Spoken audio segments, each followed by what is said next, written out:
அன்பிற்கினிய தம்பி விஜய் அவர்கள்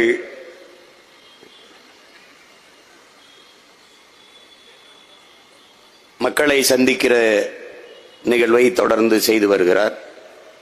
அதிலே இன்று கரூரிலே நடந்த கூட்டத்திலே